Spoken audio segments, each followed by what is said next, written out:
आज का क्या टॉपिक है? Particle nature. ठीक है, तो आज मैं आपको पार्टिकल नेचर बताने वाला ही हूँ। ठीक है, आपको पता ही है, जैसे क्वेश्चन आपको मैं करा चुका हूँ वेव नेचर का जो पहले था वो। ठीक है, तो पार्टिकल नेचर में आज जानेंगे। तो होता क्या है, सिंपली देख लो, ये चार चीजें हैं। ठीक है, ये चार चीजें पहले जान लो कि चार चीजें आप कैसे पढ़ोगे कि पार्टिकल नेचर ये सेटिस्फाई करता है।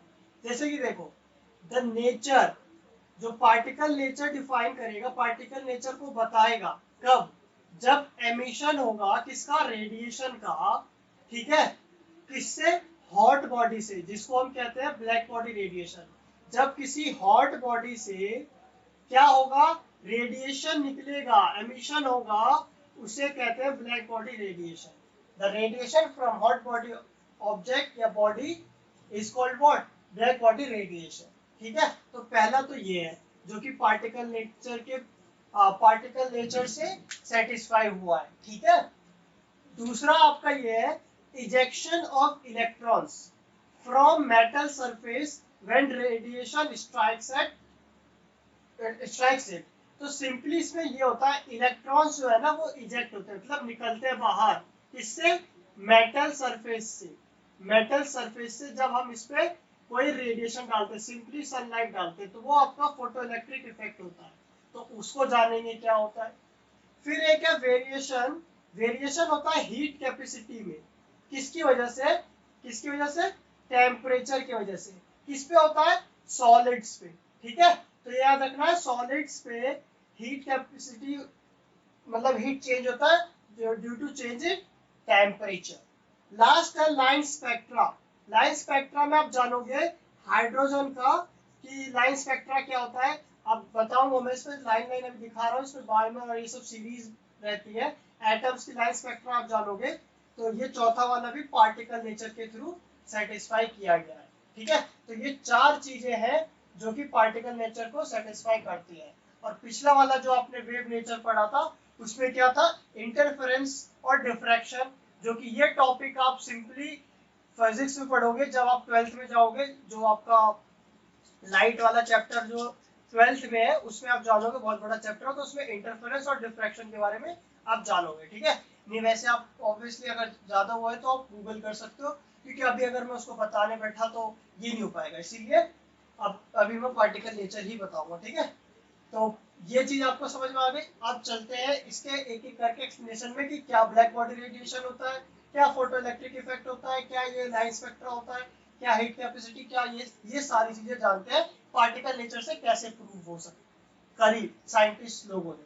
ठीक है, ठीक है, तो अब जाना जाए भाई क्या होता है ये ब्लैक बॉडी रेडिएशन। ठीक है, तो देखो, सबसे पहले यहाँ से जानते हैं, तो आपका लगभग 80-50 के करीब, ठीक है, बाय लेट 80-50 मतलब साइंटिस्ट लोगों को पता क्या चल गया था कि अगर वो डिफरेंट मटेरियल लेते हैं, ठीक है, जो भी ऑब्जेक्ट ले रहे हैं या बॉडी ले रहे हैं, डिफरेंट मटेरियल का लेते हैं, ठीक है, और उसको डिफरेंट टेम्परेचर पे रखते हैं, तो डिफरेंट अमाउंट ऑफ रेडिएशन निकलता है। ठीक है, तो ये मेन पार्ट था कि डिफरेंट मटेरियल हो, ठीक है, और उसको डिफरेंट टेम्परेचर पे जब हम उसको रखते हैं या देते हैं उसको डिफरेंट टेम्परेचर, तो रेडिएशन भी डिफरेंट डिफरेंट निकलता है। और वो रेडिएशन कैसे पता चलता है हमें? एग्जांपल के तौर पे, जैसे कि आयरन को हीट करा, ठीक है, तो टेम्परेचर पहले थोड़ा सा हीट करा तो वो रेड हुआ, ठीक है, थोड़ा और हीट करा तो येलो हुआ, और हीट कर दिया तो व्हाइट हुआ, फिर और ज्यादा हीट किया तो सबसे ज्यादा हीट करने पे ब्लू हो गया। तो ये अलग अलग तरह का रेडिएशन बता रहा है। विजिबल रेंज में हमें पता चल रहा है कि ये कलर हो जाएगा जब हम टेम्परेचर इंक्रीज करेंगे आयरन पे। तो ये एक इन्होंने एक एग्जांपल के तौर पे समझ सकते हो कि डिफरेंट टेम्परेचर रखते हैं तो रेडिएशन भी डिफरेंट आता है आपका। ठीक है, तो ये हमें कलर से पता चल रहा है। ठीक है, अब इससे आगे बढ़ते हैं कि सिंपली रेडिएंट एनर्जी सिंपली है क्या जितनी बात कर रहे हैं। तो देखो, रेडिएंट एनर्जी क्या करता है जनरली रिफ्लेक्ट में, क्या करता है देखो, एक पार्ट तो होगा जो एब्जॉर्ब होगा और एक क्या होगा? ट्रांसमिट होगा, मतलब कि ट्रांसफर होगा। ठीक है, अब इसमें देखो क्या है, एक इसमें टर्म होती है इनकम्प्लीट एब्जॉर्प्शन। इनकम्प्लीट एब्जॉर्प्शन वही चीज होगी नाम से पता चल रहा है एब्जॉर्प्शन पूरी क्लियर तरीके से नहीं होगा, ठीक है, तो उसको सिंपली हम ऑर्डिनरी ऑब्जेक्ट कहते हैं, जो कोई भी सिंपली जो नॉर्मल ऑब्जेक्ट है जिसमें एब्जॉर्प्शन पूरी तरीके से नहीं होता, ठीक है, तो उसे हम इम्परफेक्ट एब्जॉर्प्शन ऑफ रेडिएशन कहते हैं, सिंपली तौर पे इतना याद रखने की जरूरत नहीं है। सिंपली ऑर्डिनरी ऑब्जेक्ट वो है जिनका इनकम्प्लीट एब्जॉर्प्शन होता है, ठीक है, और एक चीज तो पता चली गई रेडिएट एनर्जी में एब्जॉर्ब होगा, ट्रांसमिट होगा, ठीक है। अब आ जाओ सिंपली ब्लैक बॉडी क्या है। तो ब्लैक बॉडी के लिए आइडियल बॉडी क्या होनी चाहिए, मतलब आइडियल बॉडी सिंपली कि कैसी बॉडी होनी चाहिए, ऐसी बॉडी हो या ऐसा ऑब्जेक्ट हो जिससे क्या हो, एमिट हो और एब्जॉर्ब हो, मतलब उससे एनर्जी निकले भी और एनर्जी एब्जॉर्ब भी करे, दोनों चीज करे, ठीक है। Radiation of all frequency uniformly, जितनी फ्रीक्वेंसी है सारी फ्रीक्वेंसी को यूनिफॉर्मली, मतलब फ्रीक्वेंसी एक तरह से चेंज नहीं होगी, इसीलिए यहाँ पर आपका वेव नेचर नहीं लगेगा, ठीक है ना, ये चीज भी आपको पता चल रही होगी। इस कॉल्ड व्हाट, ब्लैक बॉडी। तो उसी बॉडी को हम क्या कहते हैं, ब्लैक बॉडी। जब एमिशन और एब्जॉर्प्शन जो होता है आपका क्या होता है, एमिशन और absorption radiation of all frequency uniformly, that is called what, black body. और इसी चीज से जो रेडिएशन एमिट होता है, ठीक है, इसी चीज से जो रेडिएशन एमिशन होता है, बाहर निकलता है, उसी रेडिएशन को हम ब्लैक बॉडी रेडिएशन कहते हैं। उसी चीज को क्या कहते हैं, ब्लैक बॉडी रेडिएशन, ठीक है।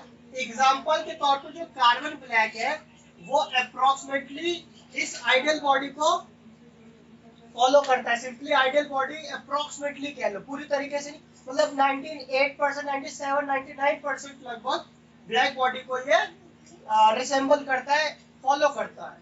मगर आइडियल वैसे कहे तो ब्लैक बॉडी कोई सिंपली कोई होती ही नहीं, मिलती ही नहीं है, ठीक है, ऐसा ही मतलब ऐसा होता है, ठीक है। अब इस ब्लैक बॉडी के कुछ वो है कि हम पता कैसे करें, देखो सिंपली होता क्या है, रेडिएशन एनर्जी जो भी निकलती है, जो भी एमिशन हो रहा है और जो भी एब्जॉर्प्शन हो रहा है वो इक्वल होगा, ठीक है, वो इक्वल होगा, मतलब कि ये इक्विलिब्रियम स्टेट में होगा, मतलब जितना एमिशन हो रहा है, सॉरी एब्जॉर्प्शन हो रहा है, उतना ही एमिशन हो रहा है, ठीक है, मतलब जितना जितना रेडिएशन निकल रहा है उतना आपका रेडिएशन एब्जॉर्ब भी हो रहा है, तो दैट वो एक तरह से क्या है, ब्लैक बॉडी, ठीक है, वो है ब्लैक बॉडी। अब एक और चीज ब्लैक बॉडी में क्या है कि ब्लैक बॉडी सिंपली है क्या, देखो एक कैविटी, मतलब सिंपली कह लो कि एक कैविटी है, कुछ खाली सी जगह है, उसमें एक टाइनी होल सा है, ठीक है, खाली सी जगह है यहाँ पर कहीं और वहां पे कई होल सा है, ठीक है। अब और उसके बाद उसकी कोई ओपनिंग नहीं है, मतलब कि एक तरह से कुछ क्लोज, ये खाली सी जगह हो गई कोई, और यहाँ पे कुछ एक छोटा सा होल टाइप हो गया, ठीक है।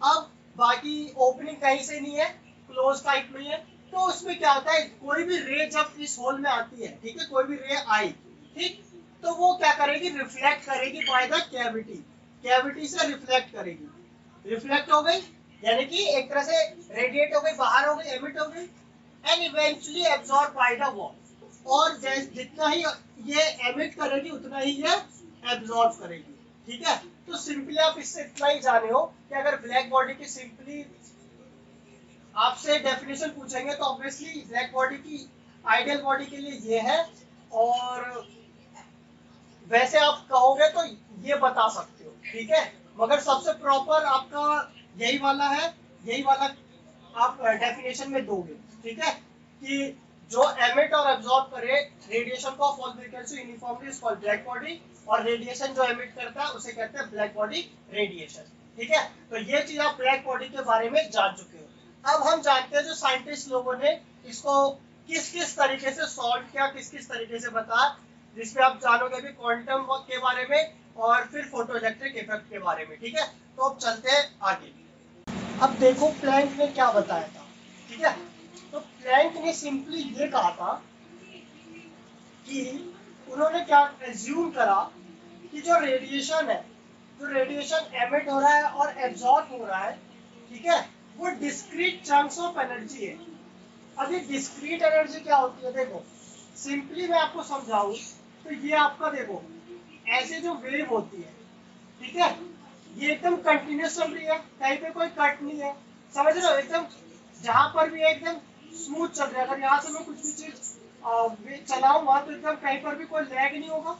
अब डिस्क्रीट कैसा होता है, देखो डिस्क्रीट ऐसा होता है, यहाँ पे ऐसे एनर्जी ऐसे एनर्जी ऐसे एनर्जी ऐसे एनर्जी, फिर ऐसे ऐसे ऐसे ऐसे, ठीक है तो ऐसी ऑसिलेशन फॉर्म में है ना, मगर डिस्क्रीट की फॉर्म में है, मतलब कंटिन्यूस नहीं है। जब तक हम इसको ज्वाइन नहीं करेंगे तो कंटिन्यूस नहीं होगा। तो ये डिस्क्रीट, यहाँ पे ऐसी एनर्जी है, यहाँ पे ऐसी है, फिर यहाँ पे ऐसी है, फिर यहाँ ज्यादा है, समझ रहे हो मेरी बात। तो ये डिस्क्रीट चंक्स ऑफ एनर्जी इस तरीके से है जब ये कंटिन्यूस में नहीं होती है। अब यहाँ से यहाँ ऑब्वियसली नहीं जा सकता, ठीक है, सिंपली या तो यहाँ पर होगा या यहाँ पर होगा या यहाँ होगा या तो यहाँ होगा, यहाँ होगा, यहाँ होगा, यहाँ होगा, ठीक है, मतलब जो पोजीशन है उसी पोजीशन पे रहेगा। अब इस पोजीशन में देखो तो जैसे यहाँ पर है, ये ऑब्वियसली सब जगह है, तो ये कंटिन्यूस है, ठीक है, मगर इस केस में ये कंटिन्यूस नहीं है, इसी को कहते हैं हम डिस्क्रीट, ठीक है। और इसी डिस्क्रीट चंक्स ऑफ एनर्जी को इन्होंने बताया कि जो रेडिएशन होती है, ठीक है, जो ब्लैक बॉडी की रेडिएशन होती है वो डिस्क्रीट फॉर्म में होती है, एनर्जी वो होती है डिस्क्रीट, ऐसे छोटे छोटे चंक्स ऐसे, ठीक है, अलग अलग।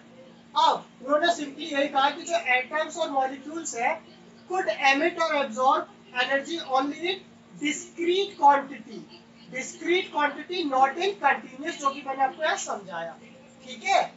अब इसमें सबसे जो छोटा क्वांटिटी होगा, सबसे छोटा वाला क्वांटिटी को क्या कहा इन्होंने, क्वांटम, ठीक है, जो सबसे स्मॉलेस्ट क्वांटिटी होगा डिस्क्रीट एनर्जी, ठीक है, that energy is called what, quantum, ठीक। अब इसके बेसिस पे इन्होंने एक फॉर्मूला दिया, तो इन्होंने सिंपली सा फॉर्मूला ये दिया कि जो आपका ई है एनर्जी, ई फॉर एनर्जी, ठीक है, energy is proportional to what, frequency, energy is proportional to what, frequency. Simply जो एनर्जी है वो इस फ्रीक्वेंसी पे डिपेंड करेगी, ठीक है। अब जैसी देखो फिजिक्स और केमिस्ट्री, सिंपली साइंस में कह लो, जब भी प्रोपोर्शनल हटाते हैं तो कुछ कांस्टेंट आता है, तो कांस्टेंट यहाँ पर h आएगा, ठीक है। h मतलब, अब ये प्लैंक साइंटिस्ट ने दिया है तो इसीलिए इसको हम प्लैंक कांस्टेंट कहते हैं, जिसकी वैल्यू 6.626 10⁻34 जूल पर सेकेंड है, ठीक है। तो इसकी वैल्यू ऑब्वियसली जैसे चार्ज की आपने याद कर ली होगी, वैसे प्लैंक की याद करने की तो गिवन दे रखा होता है क्वेश्चन में, और कभी कभी इसको 6.63 भी यूज कर लेते हैं, ठीक है। तो ये आपको समझ में आ गया होगा कि h फॉर प्लैंक कांस्टेंट और ये E equal to h frequency. तो ये जो आपका एनर्जी है वो v पे फंक्शन है, ठीक है।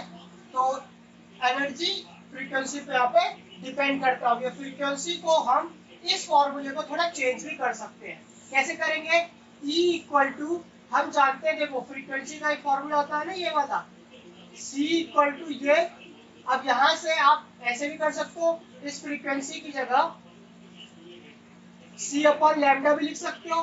तो सिंपली आपका देखो यही सेम फॉर्मूला, ये फॉर्मूला भी बन गया। तो अब ऐसा आपको ध्यान रखना पड़ेगा कि क्वेश्चन जैसा डिमांड करेगा, हमें एनर्जी कैलकुलेट करनी है, हमें वेवलेंथ दे रखा है, तो हम ऐसे परेशान नहीं होंगे कि हमें क्या करना है, ठीक है, समझिए। तो एक ही फॉर्मूला बस ऐड ऑन होता जाता है, ठीक। तो इससे आपको ये पता चल गया कि एनर्जी ये है, ठीक है। तो यानी कि हमें ये पता चल रहा है एनर्जी फ्रीक्वेंसी और वेवलेंथ पे डिपेंड है, ठीक है।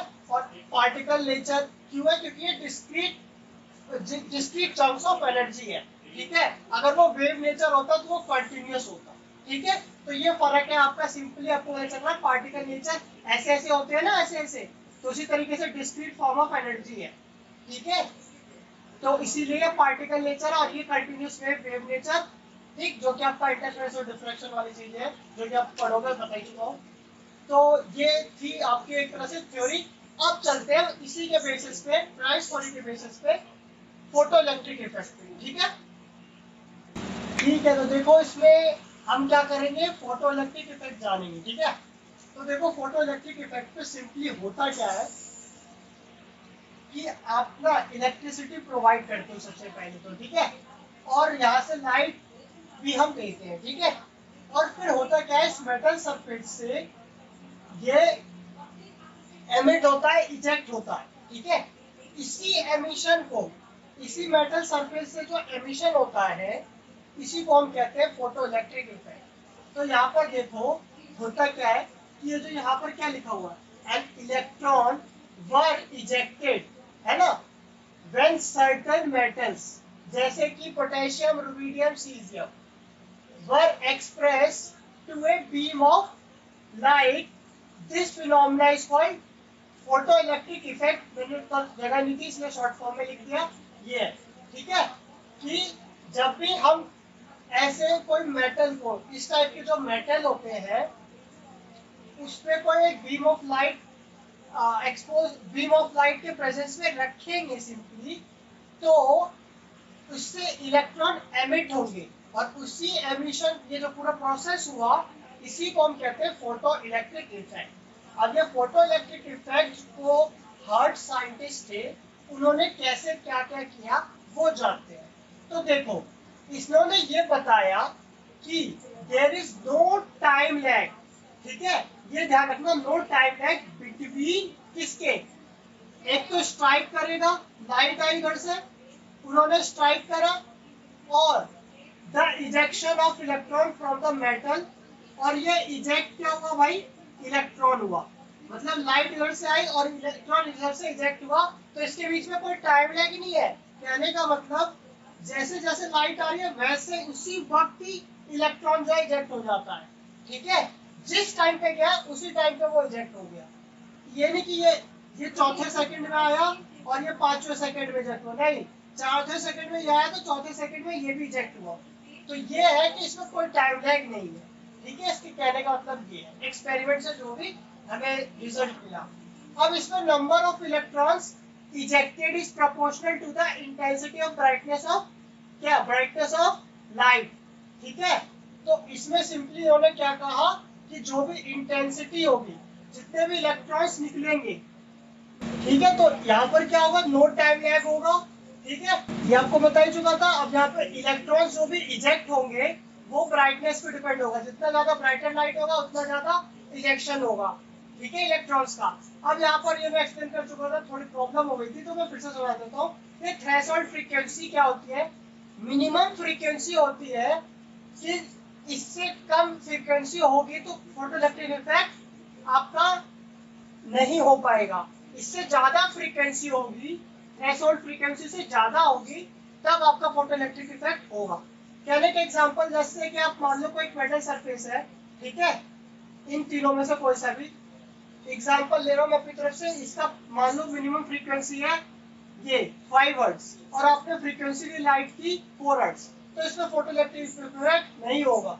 अब अगला एग्जांपल लिया है, मेटल सरफेस है ये, अब ये 5 हर्ट्ज हमें पता ही है, अब यहाँ पर फ्रीक्वेंसी ली हमने 6, तो इसमें फोटोइलेक्ट्रिक इफेक्ट होगा, ठीक है, क्योंकि फ्रीक्वेंसी हो गई थ्रेशोल्ड फ्रीक्वेंसी से ज्यादा।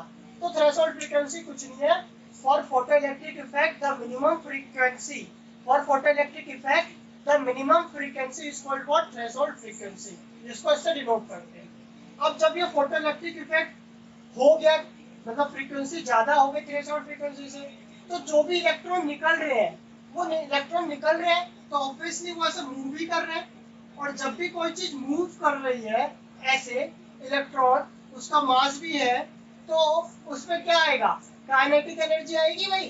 तो जो भी इलेक्ट्रॉन है वो काइनेटिक एनर्जी से जा रही है, हाफ एम बी स्क्वायर। तो ये चीज आपको समझ में आ गई, which increases with increasing frequency of light use. तो ये जो काइनेटिक एनर्जी उतनी ही ज्यादा होगी, ये रीजन है, ये आप समझो अच्छे से कि फ्रीक्वेंसी जितना हम ज्यादा यूज करेंगे इस लाइट का, लाइट मान लो एक 6 हर्ट्ज है और एक 10 हर्ट्ज है और एक 12 हर्ट्ज है, ठीक है, तो ऑब्वियसली 12 हर्ट्ज वाली फ्रीक्वेंसी की ज्यादा काइनेटिक एनर्जी होगी, उसके इलेक्ट्रॉन्स ज्यादा तेजी से जाएंगे, ठीक है, तो जितनी ज्यादा फ्रीक्वेंसी होगी लाइट की उतनी ज्यादा काइनेटिक एनर्जी होगी, ठीक है। तो ये तो एक्सपेरिमेंट के रिजल्ट थे, ठीक है। अब आपको बताता हूँ कि इसके बेसिस पर आइंस्टाइन ने क्या किया, ठीक है।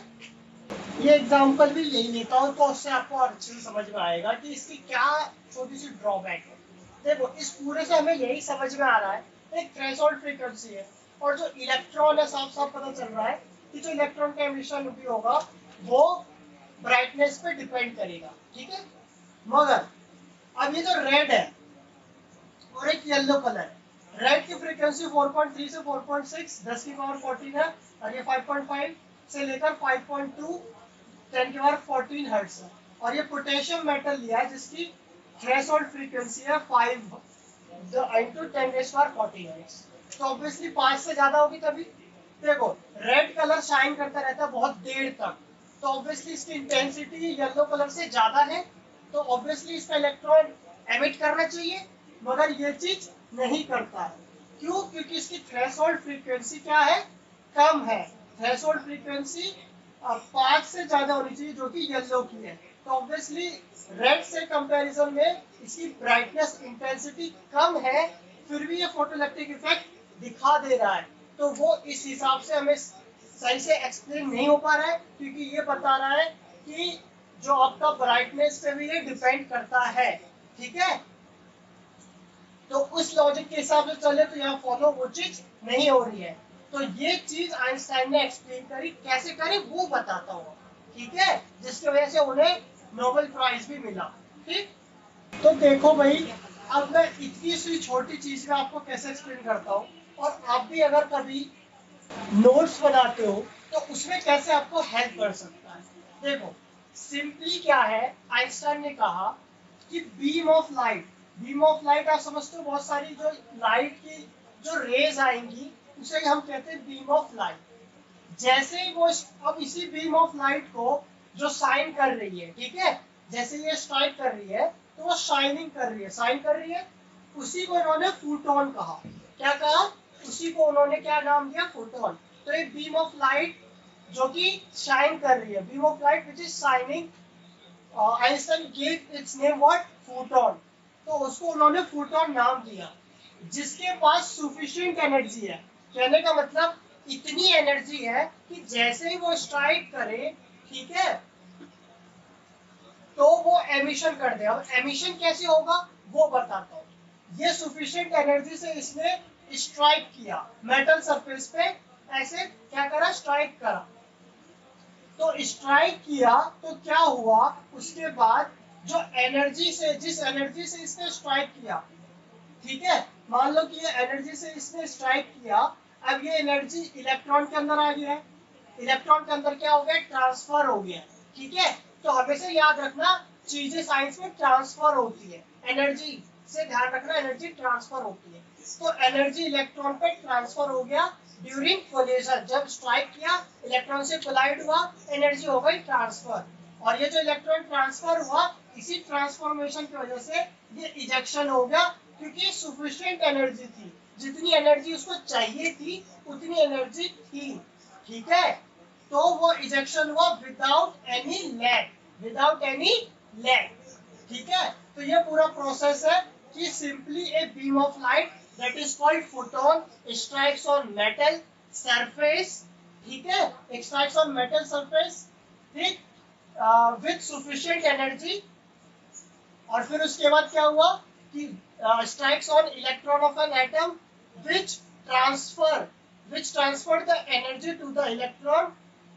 और फिर उसके बाद क्या हो जाएगा, which helps to eject the electron from the metal surface, ठीक है। तो ये whole process without any time lag, तो ये होल प्रोसेस समझाया फोटोइलेक्ट्रिक इफेक्ट। और इसके भी आपको इन्होंने क्या बताया एनर्जी से रिलेटेड, वो मैं आपको सब, यहाँ पर जितनी भी चीजें थी, अब यहाँ पर देखो आपके पास एनर्जी पहले इतनी थी, एनर्जी मतलब इतनी एनर्जी से लाइट आई, ठीक है, मेरा पॉइंट समझ गए, ई एनर्जी थी, इतनी एनर्जी से, यही फॉर्मूला होता है ना, यही हमें सिंपली क्या कहते हैं, इसने दिया था प्लैंक कांस्टेंट ने, कि एनर्जी का फॉर्मूला होता है एच फ्रीक्वेंसी, ठीक। तो ये हमें इतनी एनर्जी हमारे पास लाइट आई, अब इक्वल टू क्या होगा, एच न्यू। कहने का मतलब यहां से इक्वल टू ये होगा, अभी फोटोइलेक्ट्रिक इफेक्ट नहीं होगा क्योंकि इससे ज्यादा होना चाहिए। अब इससे जब ज्यादा होगा तो वो काइनेटिक एनर्जी में क्या हो जाएगा, कन्वर्ट हो जाएगा। ठीक है, चाहिए v स्क्वायर है, काइनेटिक एनर्जी में कन्वर्ट हो जाएगा। तो कहने का मतलब इन्होंने ये बताया जो डिफरेंस होगा आपका थ्रेशोल्ड एनर्जी, इसको इन्होंने क्या कहा, थ्रेशोल्ड एनर्जी, और इसको लाइट की energy, difference between energy and threshold energy is what, kinetic energy. तो जितना आपका क्या है यहाँ पर एनर्जी लाइट की, और ये थ्रेशोल्ड एनर्जी, अब ये थ्रेशोल्ड एनर्जी को पार कर गया तभी तो एमिशन हुआ, और एमिशन हुआ तो वो किस फॉर्म में आया, काइनेटिक एनर्जी में आया। तो ये आइंस्टाइन ने पूरी थ्योरी दी थी। तो अब ये आपको फॉर्मूला भी एक तरह से समझ में आ गया होगा, और ये आइंस्टाइन की पूरी जो थ्योरी थी ये भी आपको समझ में आ गई होगी। तो इस तरीके से आप जान गए होंगे कि particle nature, photo electric effect और ब्लैक बॉडी रेडिएशन समझाता है। ठीक है, और इसी वजह से वेव नेचर में आप जान चुके थे इंटरफेरेंस और डिफ्रैक्शन, जो कि आप बाद में पढ़ोगे, मगर वो प्रोसेस वेव नेचर के थ्रू समझाई जाती है। तो ये चीज आपको समझ में आ गई होगी। अब इसके बेसिस पे क्वेश्चन कर लेते हैं। अब देखो इसमें आपका एग्जाम्पल ही दे रखा है, पहला एग्जाम्पल। ठीक है, इसमें आपको क्या गिवन है, हमें क्या कैलकुलेट करना है, 1 मोल ऑफ फोटोन की कितनी एनर्जी होगी, है ना।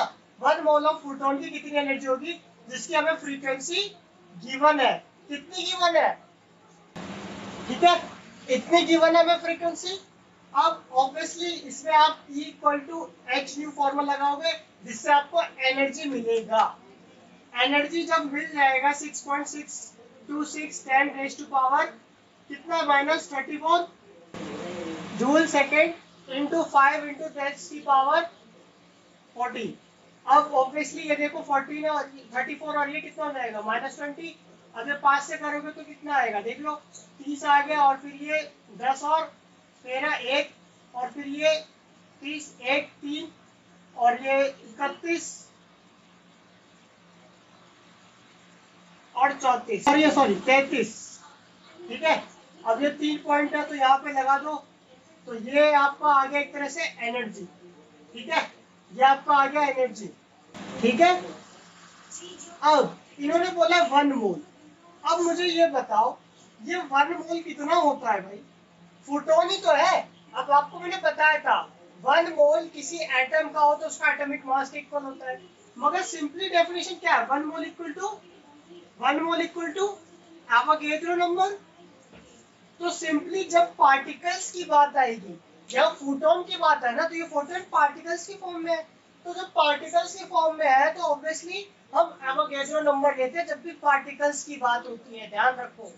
तो यहाँ पर अब 1 मोल ऑफ फोटोन, तो इसको इससे क्या कर दोगे, इंटू कर दो।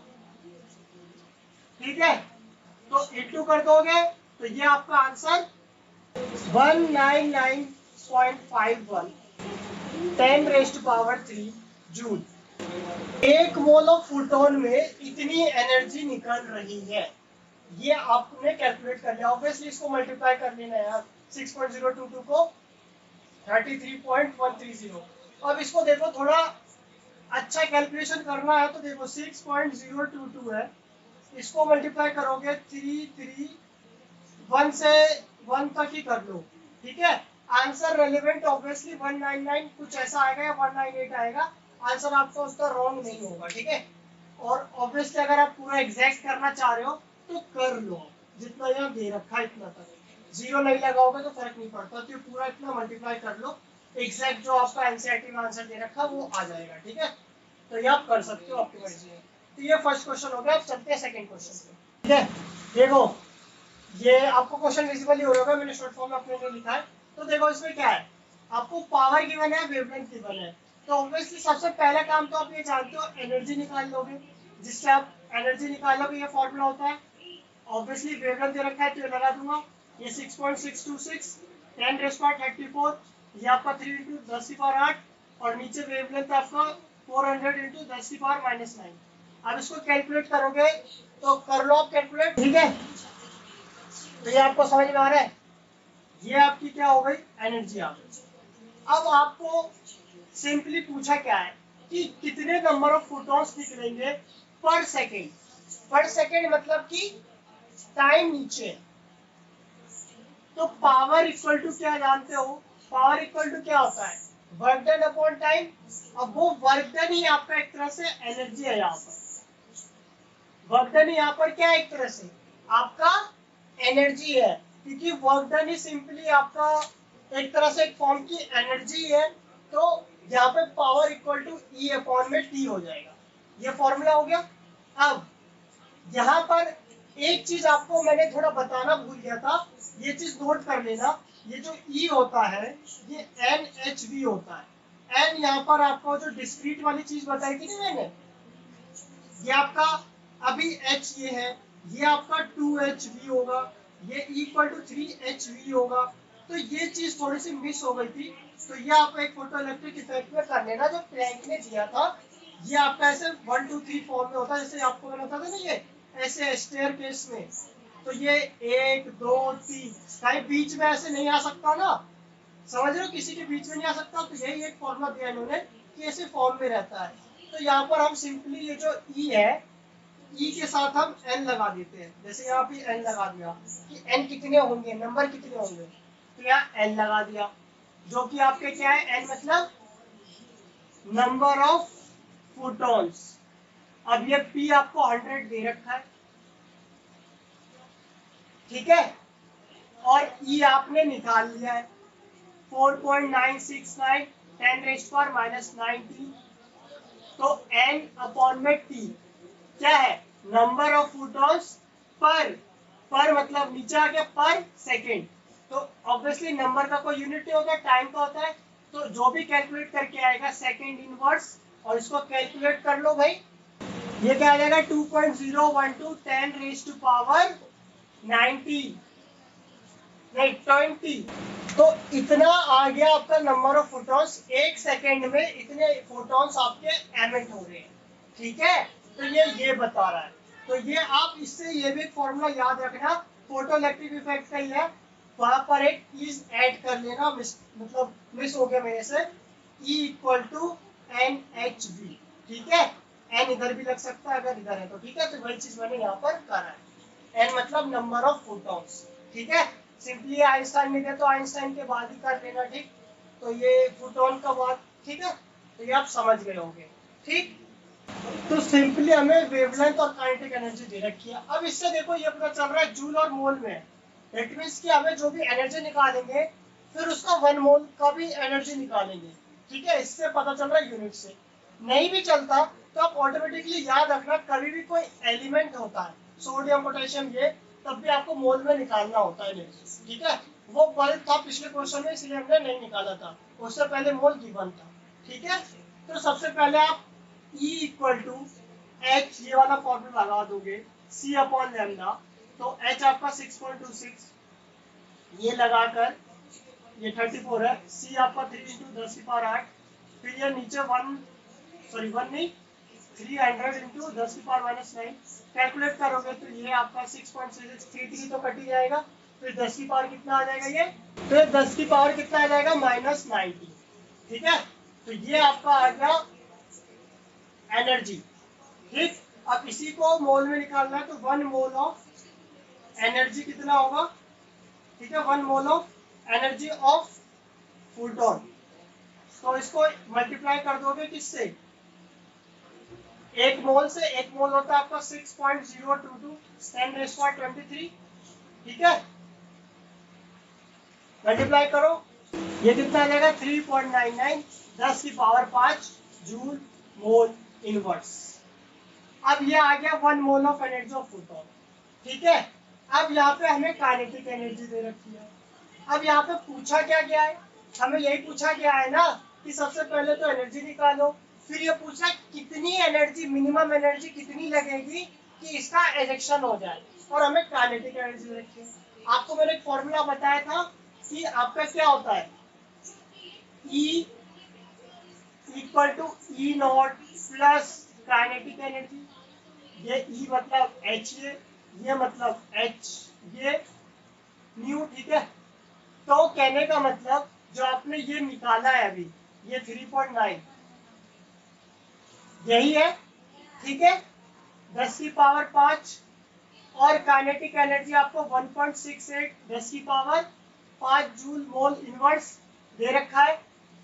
तो ये क्या आपका मिनिमम एनर्जी, तो ये इधर आके क्या हो जाएगा माइनस, तो माइनस करोगे तो आपको क्या मिलेगा 3.99 माइनस 1.68, दोनों की पावर 10 की पावर 5 है, जूल मोल इनवर्स, माइनस करोगे कितना आएगा, 9 में 8 गया 1, 9 में 6 गया 3, और 3 में 2 गया 1, 10 की पावर 5 जूल मोल इनवर्स। तो ये आपका क्या आ गया, minimum energy required for the ejection of photon. तो ऐसे आपको समझ में आ रहा होगा कि कैसे मतलब सॉल्व करते हैं क्वेश्चनों को, ठीक है। तो सिंपली फॉर्मूला ऐसे ही होता है, अगर आपको बेसिक पता है कि भाई मिनिमम एनर्जी क्या चाहिए होती है, ये फॉर्मूला होता है, और ये फॉर्मूला मैं रख दूं, दिमाग लगाओ तो पता चल जाएगा, ठीक है, कुछ भी कहीं से उठ के नहीं आ जाता है। अब ये चीज देखो, ये जो एनर्जी है ये मोल में है, कहने का मतलब ये जो एनर्जी हमारी आई है ये 2.31 इंटू 10 की पावर जूल जूल है, और मोल इनवर्स मतलब मोल नीचे है, कहने का मतलब 1 मोल।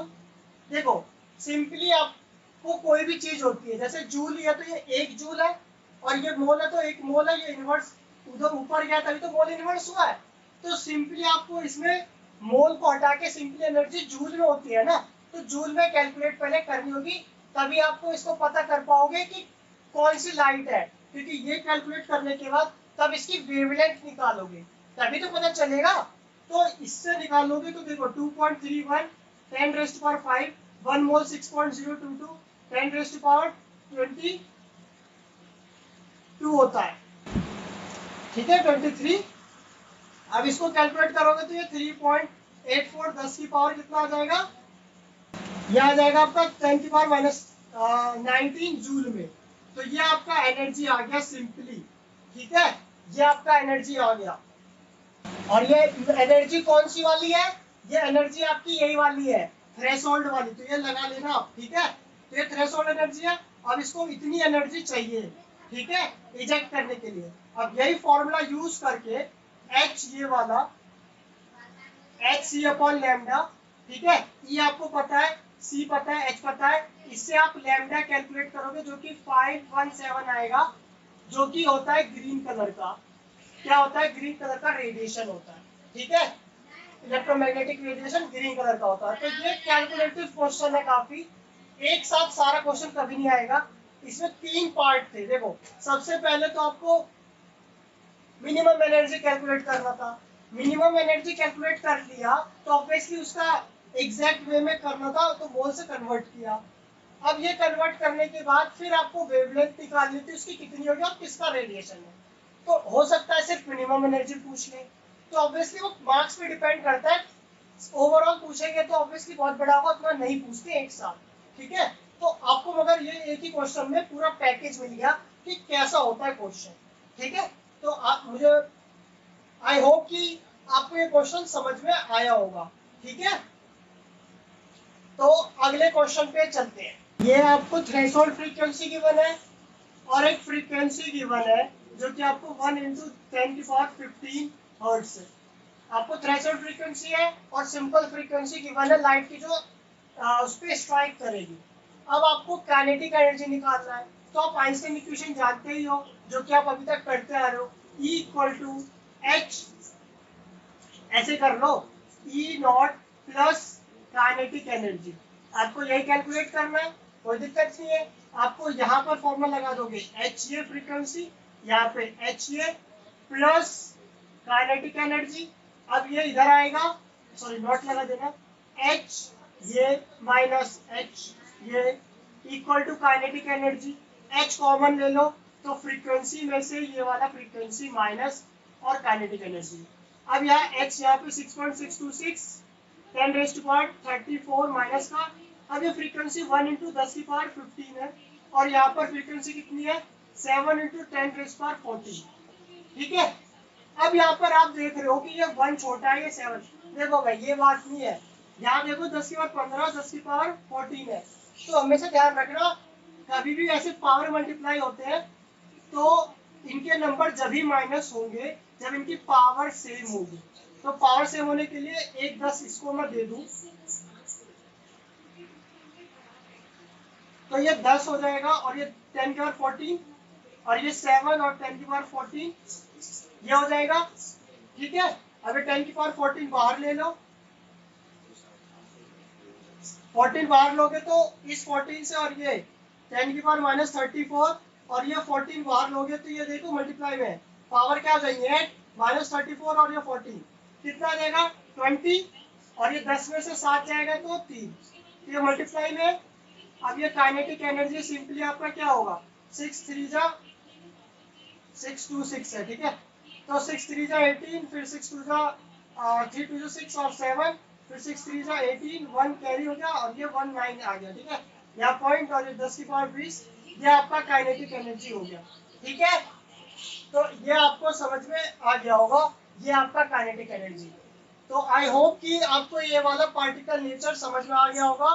तो इस तरीके से आपका ड्यूअल नेचर जो पार्टिकल ड्यूअल नेचर जो है इलेक्ट्रोमैग्नेटिक रेडिएशन का आपको समझ में आ गया होगा। तो पहले वेव नेचर डिस्कस किया, फिर अब यहाँ पर आपका पार्टिकल नेचर किया। तो इस तरीके से आपका ड्यूअल नेचर खत्म होता है। आगे की वीडियो में बहुत जल्द मिलता हूँ।